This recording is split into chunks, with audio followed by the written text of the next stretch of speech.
Meiega on Mirtel Pohla ja Jaak Prints, kes andsid sellele mängule enda hääle. Ja mul oleks küsimus teile, et mis ajendas teid selle programmiga liituma?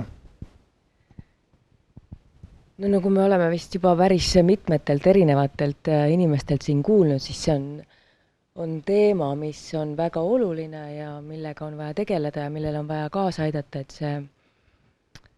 et siis lapsed, kes seal selles suures täiesti hoomamatus veebimaailmas väga suure hulga ajast veedavad, et siis kuidagi neid toetada ja aidata ja mingeid teadmisi nendeni viia.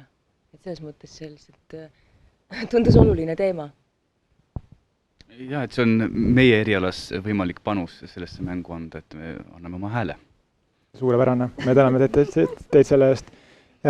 Mul oleks üks küsimus veel. Kas oli ka midagi, mida teie õppisite?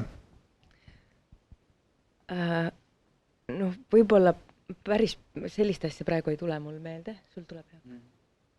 Ei.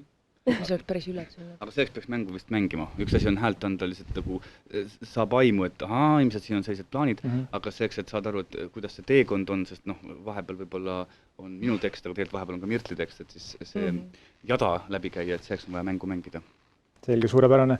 Ja kõik, kes soovivad, saavad mängu mängida aadressil www.puhvi.ee, kus on võimalik selle alla tõmmata Androidile ja Apple'ile, samuti on võimalik mängida online'is.